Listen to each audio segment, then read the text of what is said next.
Obrigada pela participação, doutora. É um prazer recebê-la. Gente, deixa eu explicar para você. O assunto agora é um alerta. Um alerta em relação às doenças cardiovasculares. Atualmente, as mulheres, elas estão realmente, sabe, ultrapassando as estatísticas de câncer de mama, de colo de útero, isso a gente sabe, né? E para esclarecer sobre esse tema, porque nós estamos tendo muitos problemas cardíacos que são realmente relevantes, nada como a participação da nossa médica cardiologista, a doutora Camila Gangoni, aqui no programa da Vera. Boa tarde, Vera. Vamos vê-la. E então, doutora, nós mulheres estamos pelo menos fazendo os exames, buscando médico cardiologista? Esse é um tema muito interessante, né? Começar porque, por aí, estamos sim, procurando. É difícil a gente escutar falar dessa forma, né? A gente fala muito sobre homem, né? Os homens têm esse medo da doença do coração, sim, e as mulheres têm esse preconceito, né? Tem esse medo de morrer de câncer de mama. Verdade. E a maioria não tem muito a consciência de que hoje a doença cardiovascular é a doença que mais mata no mundo, tanto em homens quanto em mulheres. Então, apesar da gente falar tanto dos cânceres, né, que acabam tendo origens parecidas em vários fatores de risco, a doença do coração é sim a doença que mais mata, tanto em homens quanto em mulheres. E é muito mais comum a gente ver pacientes homens, é muito mais comum eu ver as mulheres mandando os pacientes no médico. É o que eu mais recebo, pacientes acima de 40 anos, minha mulher mandou ir no médico, eu nunca fui no médico, minha mulher está preocupada. Mas as mulheres vão menos, elas vão ao ginecologista, elas fazem a mamografia, elas fazem todo o check-up ginecológico e elas mandam os maridos no cardiologista e costumam ir menos. Pelo menos nessa faixa dos 40 anos, antes de ter problema, né, no check-up mesmo, é mais comum você ver o homem buscar o cardiologista para o check-up do que a mulher. Gente, tantos problemas, tantas questões de saúde pode trazer prejuízos ao nosso coração, circulação, problema de pressão arterial, tantas questões, sim, né? Sim. E aí, então, não é incomum. E num dia como a gente vive hoje, corrido, sobrecarregado, mal alimentado, entre aspas, que eu estou falando, né? Aquela alimentação às vezes errada, sim, falta de atividade física muitas vezes. Sim. A gente está muito, assim, muito preparado o campo para a gente ter problemas cardíacos, né, doutora? Sim, eu gosto de usar o termo quebra-cabeça, né? A nossa saúde cardiovascular é como um quebra-cabeça. A gente tem várias peças que a gente precisa se preocupar e entender. Às vezes a gente tem uma visão meio míope, né, do médico, de olhar só para um exame, só para uma taxa ou só para o remédio. Eu pergunto para o paciente, o que você tem feito pela sua saúde? Eu fiz meu check-up esse ano, os exames estão bons. Estou tomando meu remédio certinho. E saúde cardiovascular é muito mais do que fazer um exame, 2 exames ou tomar um remédio. É um quebra-cabeça enorme de coisas que a gente pode melhorar. Inclusive, quando a gente pensa em melhorar a saúde cardiovascular, eu também estou falando sobre diminuir o risco de câncer.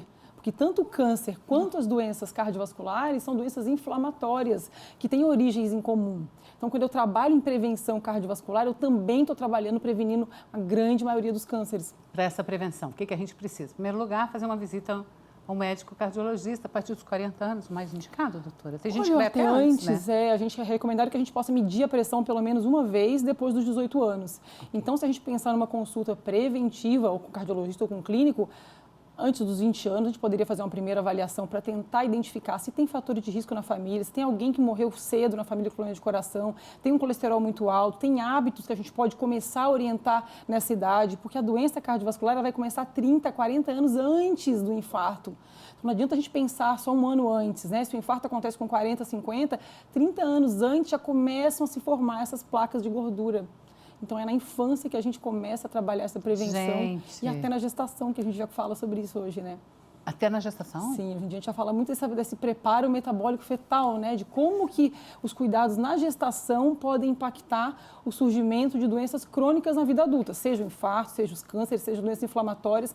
Desde a gestação a gente começa a modular, a otimizar essa parte genética para ver na vida adulta as doenças sendo prevenidas, né? Bom, e a gente tem aí, então, um destaque importante hoje, por isso a doutora Camila, ela que é médica cardiologista, está aqui no programa, é isso, gente.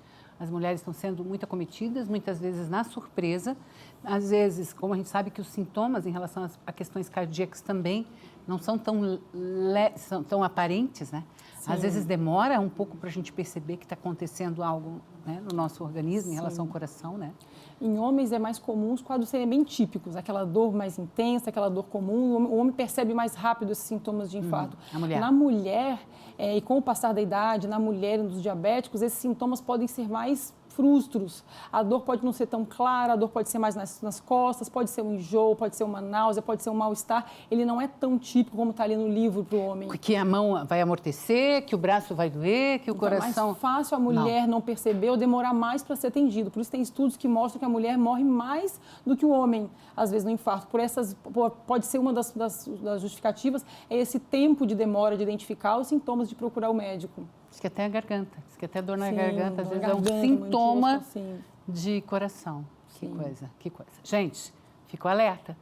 Faz o seu check-up, seja com médico geral, seja com médico cardiologista, também ligado ao coração, mulheres. A gente não pode brincar. Sim, lembrando da menopausa, né? Que o estrogênio é um hormônio que protege a mulher das doenças cardiovasculares, né? Então, com a chegada da menopausa, a queda desses hormônios femininos, a gente perde essa proteção natural. Então, passada a menopausa, essa incidência de doenças cardiovasculares em homens e mulheres começam realmente a empatar pela falta do hormônio. Então, é uma hora que a gente tem que se preocupar ainda mais, né? Com a saúde cardiovascular e com a chegada da menopausa. O estresse realmente pode promover um problema? Sim. Sério? Não, vários, né? Na hora, naquele momento do pico do estresse, do problema, pode chegar...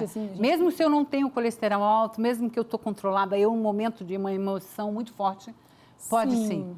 Em geral, não só naquele momento, né? O estresse que está te acometendo naquele momento, certeza que ele está te acometendo ao longo dos anos, alguns dias, no mínimo, meses. Ele vai ter relação com as suas escolhas, com a sua alimentação, vai ter relação com o sono, quem está mais estressado dorme menos, tem mais ansiedade, escolhe pior as comidas. É o todo, doutora? É um todo, né? A gente não tem como dividir. Não tem como dividir, é um quebra-cabeça que a gente tem que olhar o paciente como um todo. A gente não olha a doença, né? A gente olha a pessoa. Então, nosso alerta agora, para você que está assistindo para a gente, para você mulher, você marido que está vendo, esposo, pai, indica a mulheres dar uma olhada realmente nessa questão cardíaca, além dos homens, é claro, ter que permanecer e, inclusive, manter mais assiduamente devido à questão da prevenção, mas as mulheres também. Sim. Esse é o recado? Sim, as mulheres mandam, os maridos mas também vão ao cardiologista. Tá certo. Até uma próxima, doutora. Obrigada, tá? Obrigada.